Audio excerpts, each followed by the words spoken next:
It's the new era of Read, Burn, Hoard, and I could not be more excited. If you're new to my channel, this is a feature where I've been curating my collection over the last couple of years. I usually pick one shelf at a time and spend the entire month evaluating everything on it. I had a few shelves left to go in that initial project. Recently, I did a bonus video where I set some goals and went through and counted my entire collection, and this happened. 852 books, which is a lot less than I thought I had. I'm not counting YA stuff because I'm doing something completely separate with those. I have no idea what that is yet, but I don't want them to be included in this number, which is weird because they take up a full third of my library.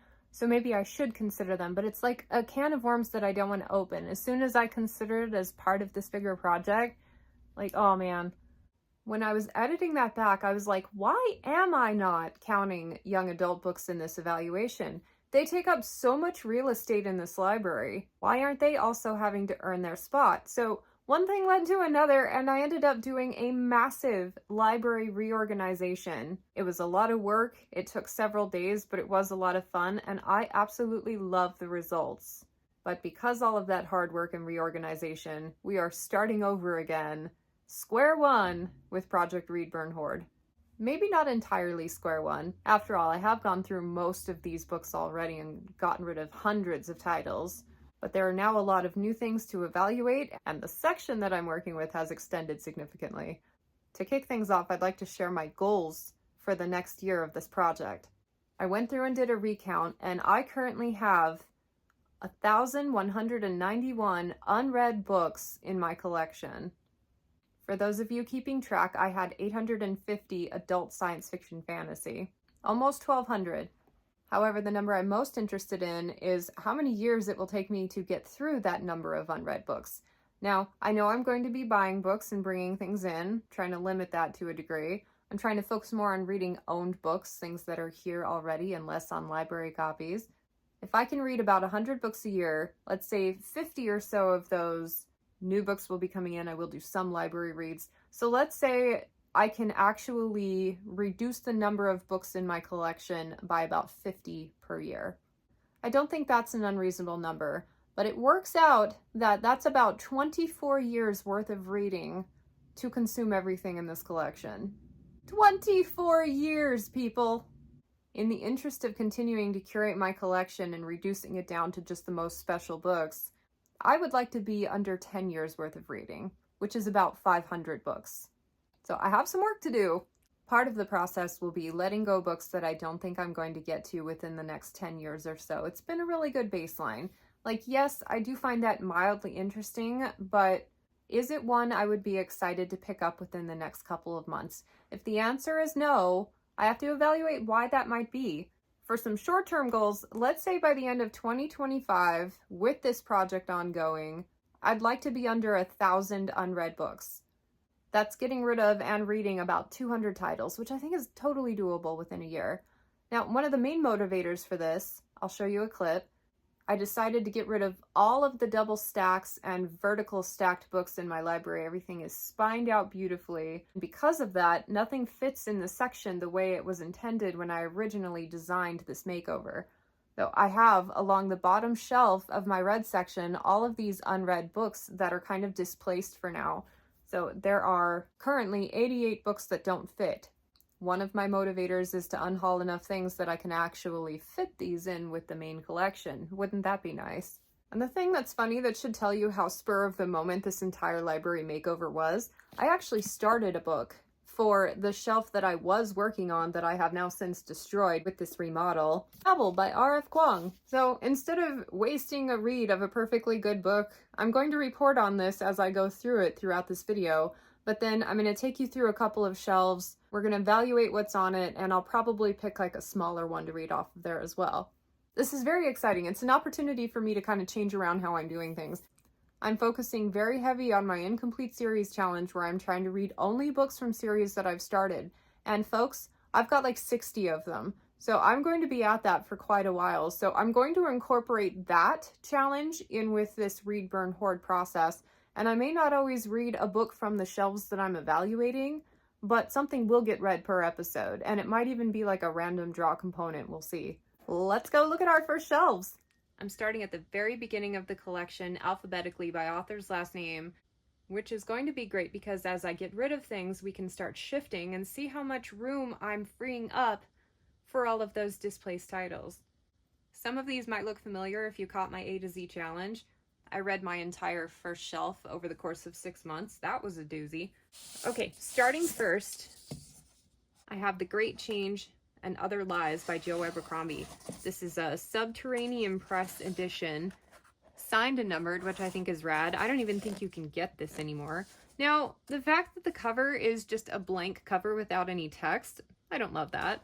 But apparently this goes along with his Age of Madness trilogy. He is one of my top authors, like top 2 or 3, maybe even number 1 on some days. The fact that this hasn't gotten read yet is an atrocity, and I am definitely going to read this one, like, no question. That's the one that's getting read for this particular project. Go me. We have Vanguard by Anna Guire. This is a bonus book to her Razorland trilogy, which is one of the best young adult series that I've read. Deals with zombies, ton of fun, really good writer. She's one of my all-time favorites. This book came out so long after that trilogy wrapped up that I'm like, I really didn't feel like there needed to be more, but there is more. And honestly, this should probably be over in my incomplete series challenge shelves in the random draw for that, so that possibly it might get read. I would have to read some summaries and stuff of the first ones, because I do not remember much about it. But yeah, we've got series in progress on these shelves, so I'm just gonna start a stack there of things that need to be added. Another book by Anna Guire. She moonlights as a romance writer, and her 2B trilogy is one of the best ones I've read. If you like Emily Henry, maybe give this one a try. It's not quite on the same caliber, but it's sure a ton of fun. I liked the second one. This is a teen romance, and I won this because I entered a contest to design the cover. I didn't win, but it came with a signed book plate, which is one of the reasons I've hung on to this for so long. Like, how cool is that to win a book from one of your favorite authors? However, this is no fantasy, no sci-fi elements, strictly a young adult romance about a popular girl with some emotional problems, and she falls for the guy who likes to sit in the corner and play guitar. Not my thing, okay? Maybe when I was a teen I would have liked this, but I tend to like my romances with a few other elements, and the high school thing is what throws me off the most, because I have a really hard time with like true love in high school. But I just don't think I'm gonna dig this one. So I want to keep it because it's signed and I love the author, but realistically, 24 years worth of reading, that's one of the last ones that I would pick up. So I think this is going to be our first candidate for unhaul. I have Silver Mirrors, part of the Apparatus Infernum series. There's only 2 out. I don't know if it was intended to be more, but this is one that Anna Guire wrote with her husband. It's kind of a steampunk urban fantasy. I thought the first one was a lot of fun. I had trouble getting into this one. I read it for the A to Z challenge, but made it about halfway and decided to throw in the towel. But I think that was mostly because I was tired of the challenge. I was on a very strict reading schedule, and it just wasn't working for me. So marked it like a DNF, and I actually do think I would like to pick it up in earnest and give it a go. So we're going to keep that one. My mom's old copy of the Prydain Chronicles by Lloyd Alexander. I sold these books for years without knowing exactly what they were. This is where the movie The Black Cauldron originated.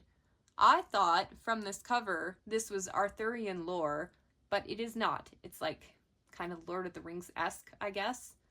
It's one of those kids classics that I would like to read at some point. The fact that I've got my mom's old copy, it's very nostalgic, so I think for now this one's a keep, even though I don't really love the way it looks on the shelves. We have the book Tiger Lily by Jodi Lynn Anderson. I don't really care for retellings. I find if I know anything about where the story is going, I lose interest early on.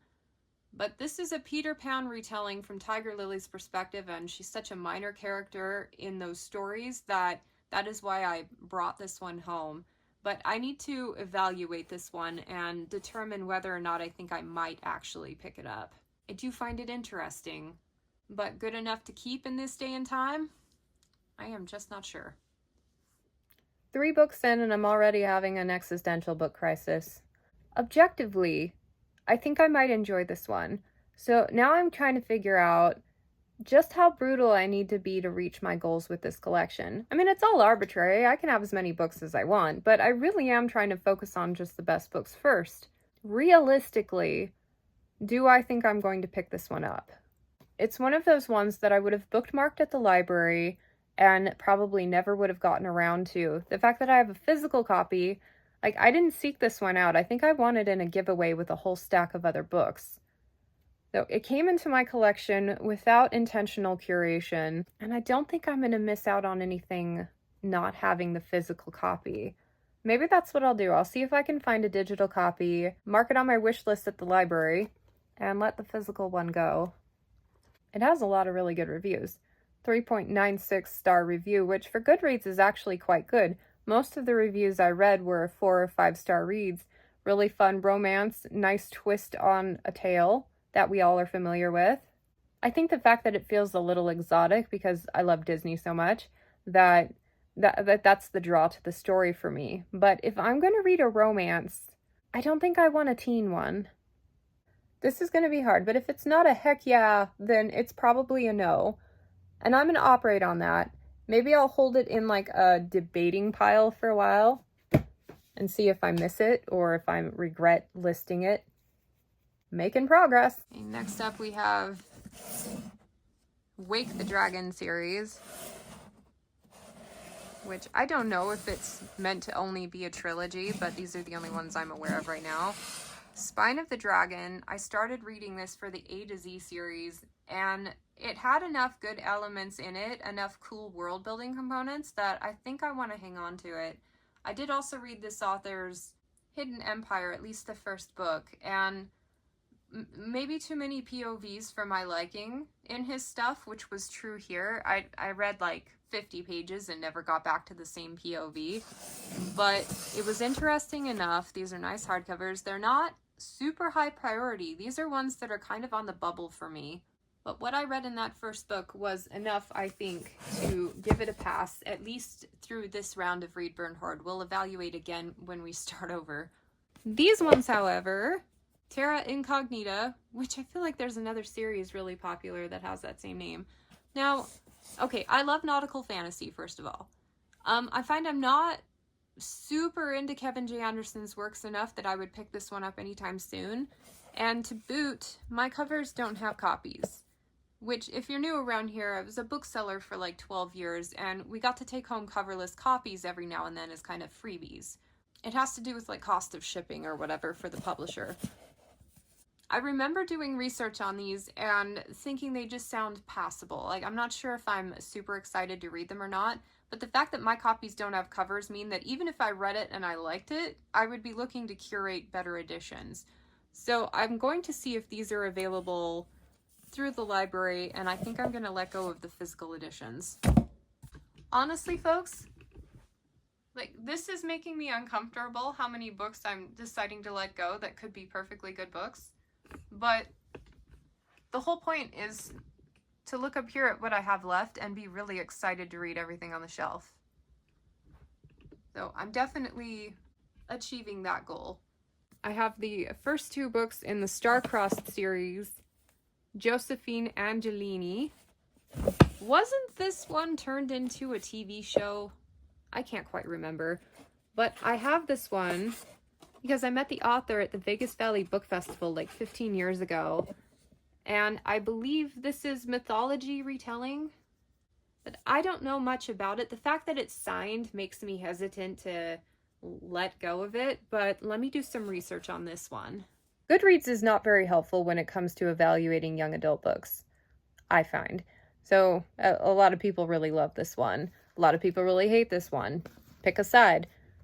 But finding out it's about Grecian mythology, I'm expecting a lot of the similar like romance tropes of the paranormal YA genre, especially written at the same time around when this one was.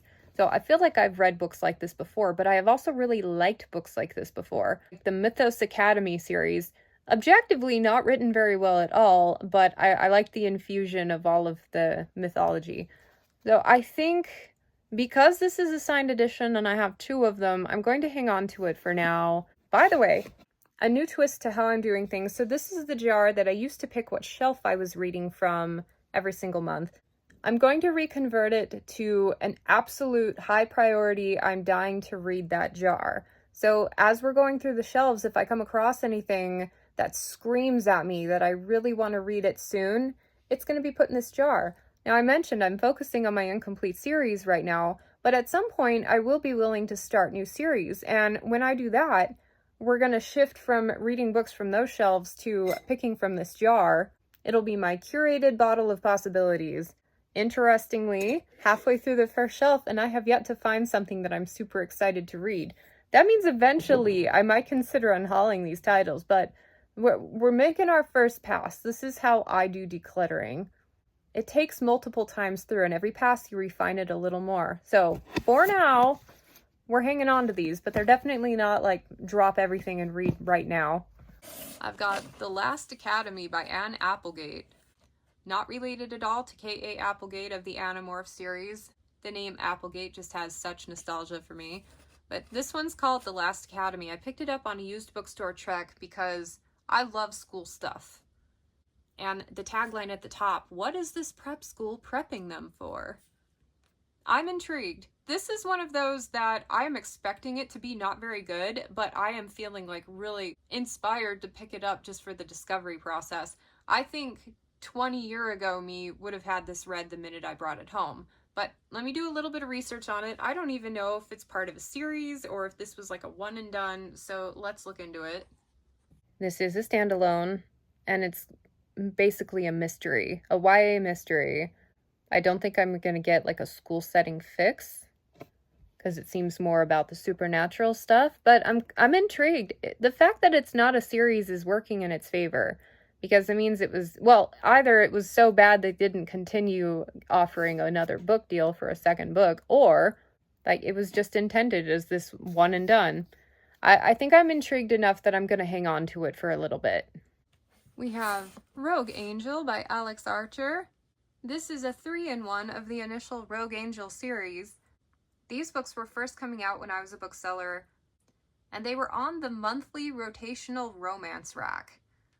Amidst all of these penny romances that got cycled through, really thin books, these ones were a little more robust. But the thing is, I think there are over 50 of these. And while an initial trilogy might be okay, I'm not committing to a 50-book series, especially something this random, especially something that was churned out so fast. I have a hard time believing there'll be a lot of quality and substance there.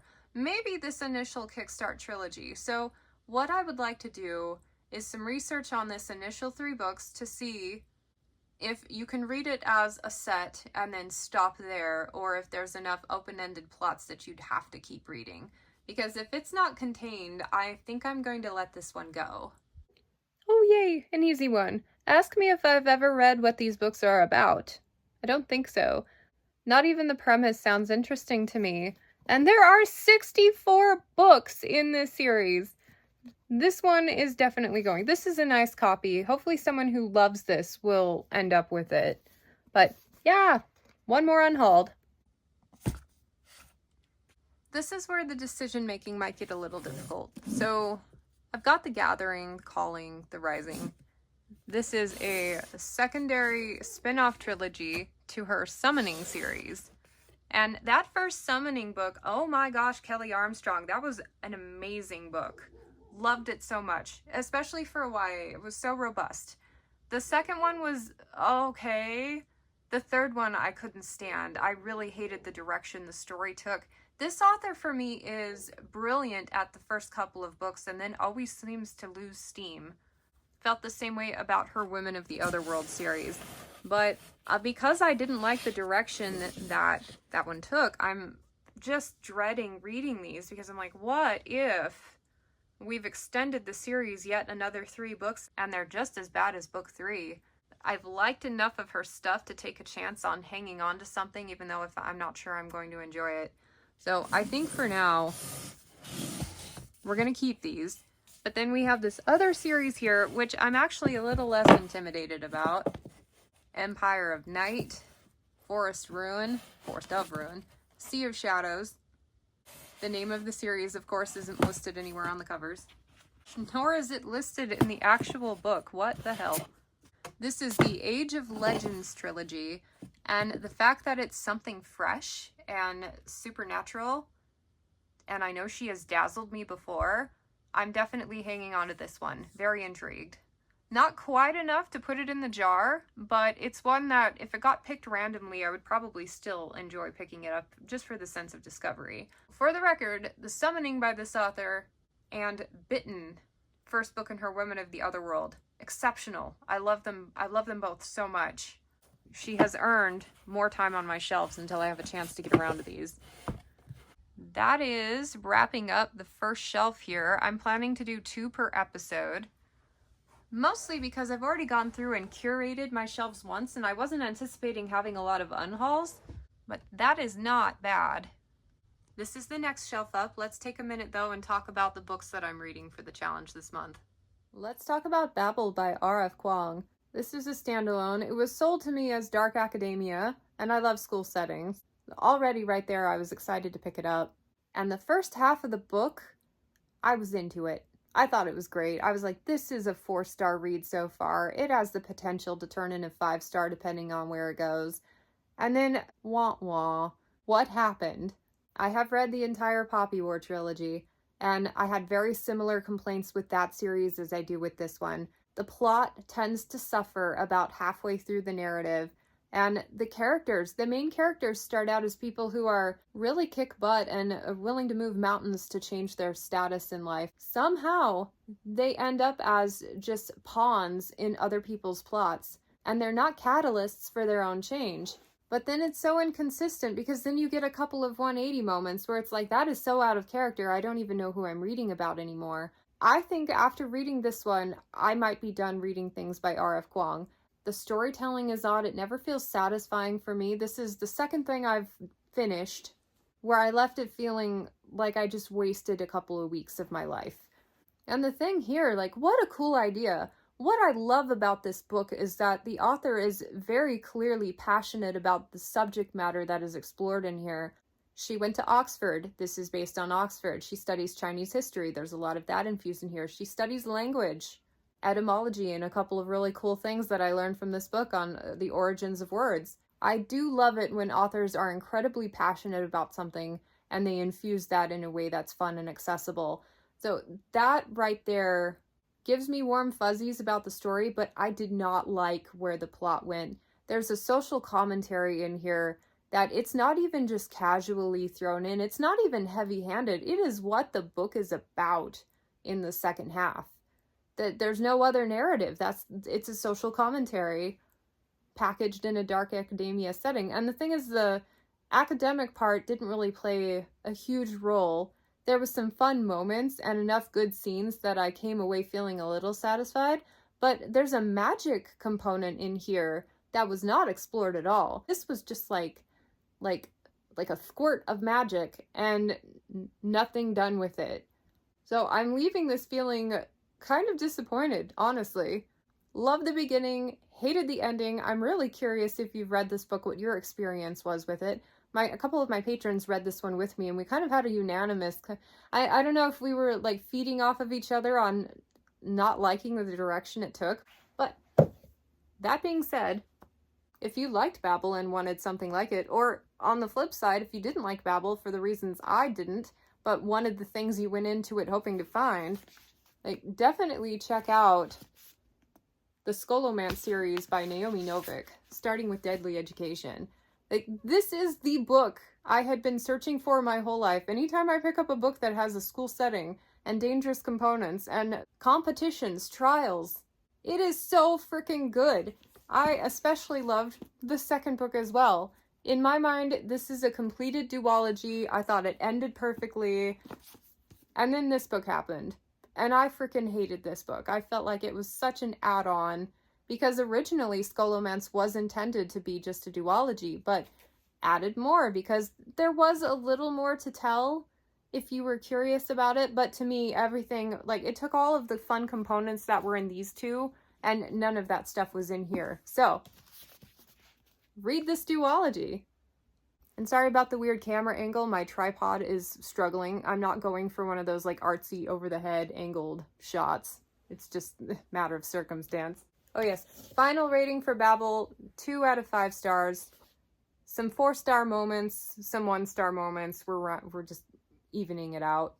And I have not yet started Great Changes in Other Lies, but it's happening this week.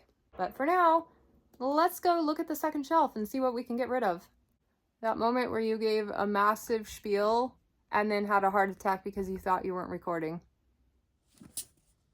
I have Mercy Burns here. This is the second book in a duology. The first one was called Destiny Kills. It's about a dragon shapeshifter, and it's from one of my favorite paranormal romance writers. She's on the line between paranormal romance and urban fantasy, although I think her sexual content, she has way more of it than most urban fantasy writers, especially in her Riley Jensen series, which I loved.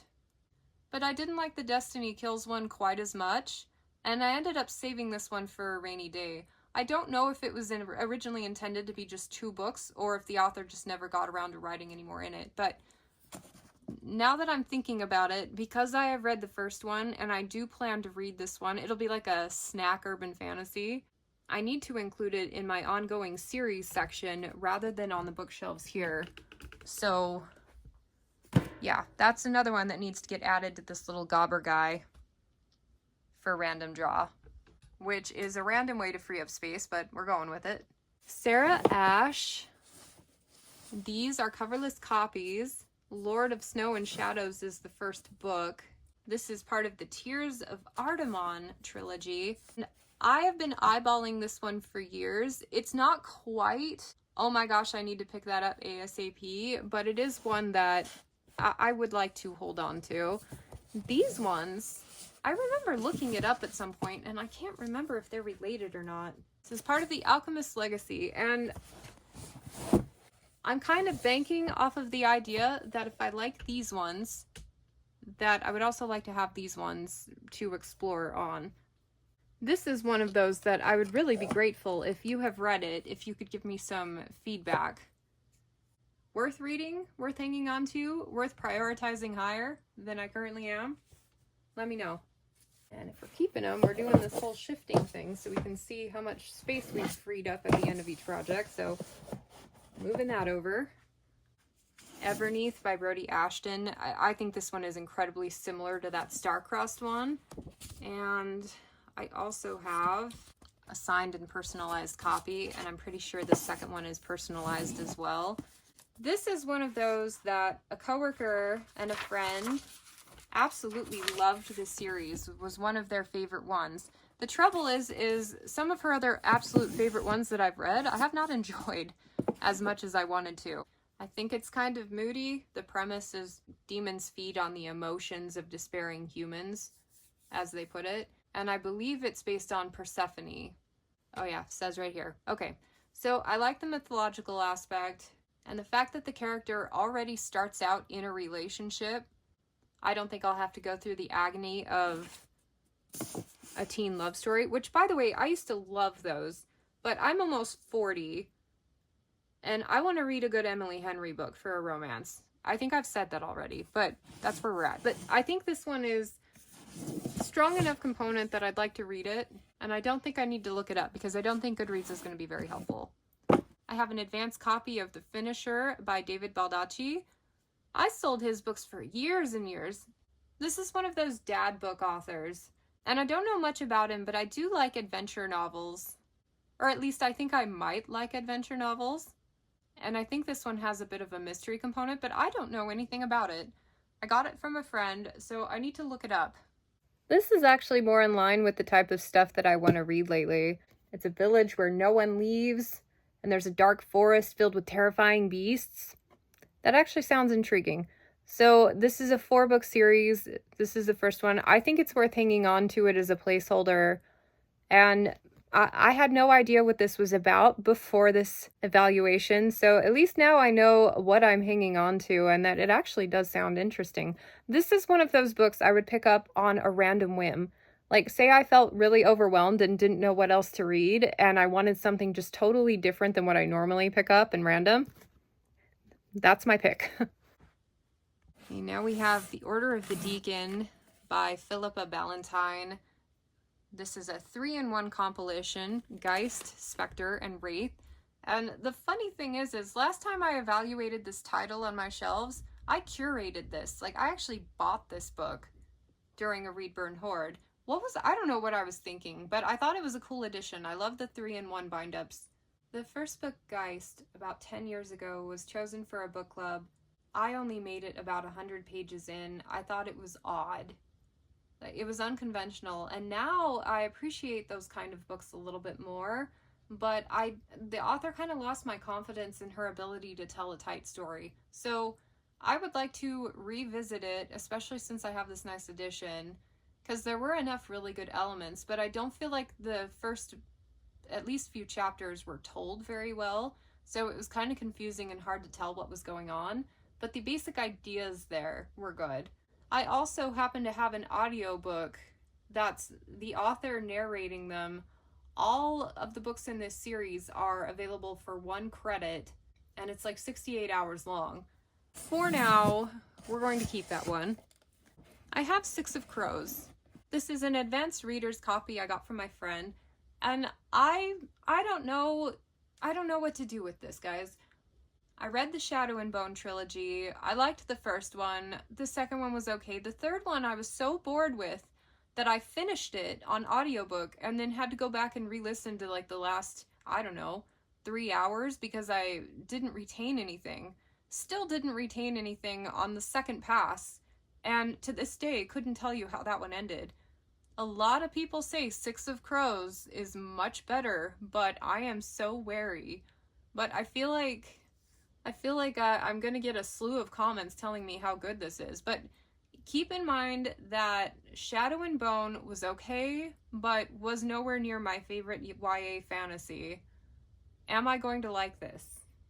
Sell me. These beautiful editions of the Bone Ships by R.J. Barker. This is the Tide Child trilogy.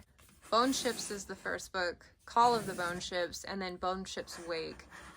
Like I said, I love nautical fantasy. I've also heard a lot of really good things about this author lately. This to me is my first absolutely yes. If this one got picked in random draw, I would be super excited to start it. So, my little jar here.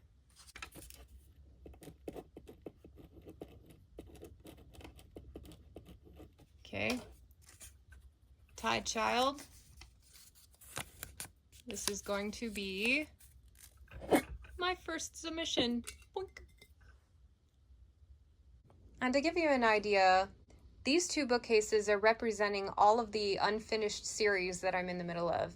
I've deliberately pulled them out of the section, and right now, this is pure chaos. This is so many books, so many series that I'm in the middle of.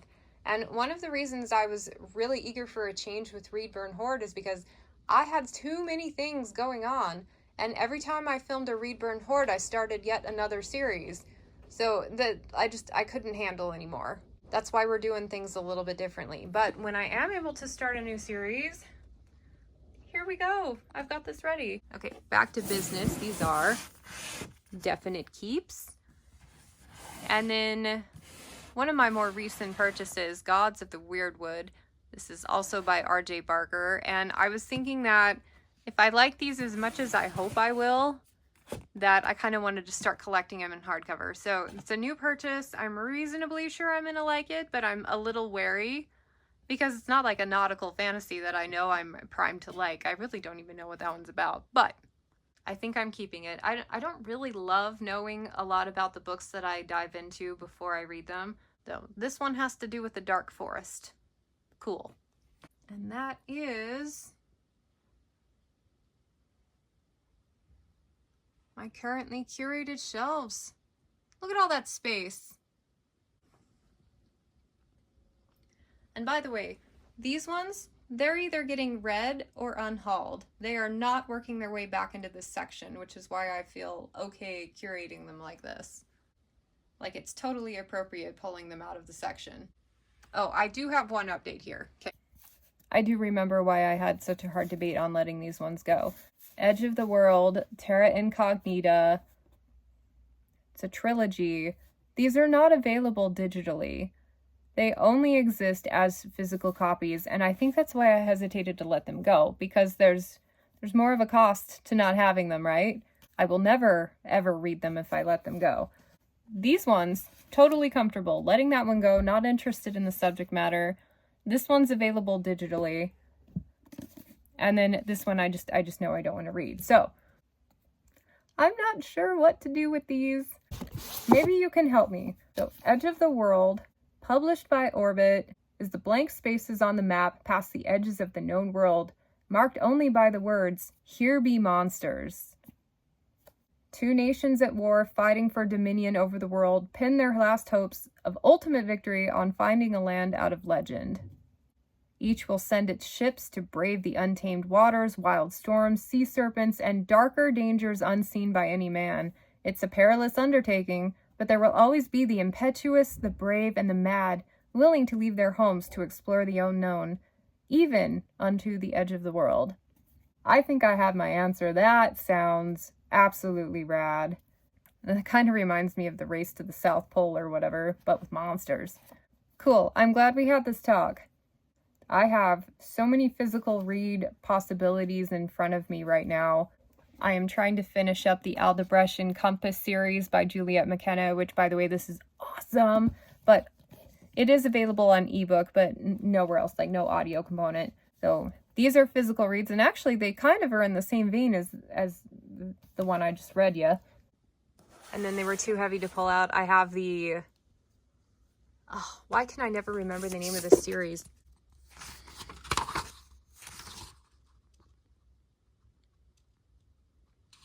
It's never written in here. I did this in a video not too long ago.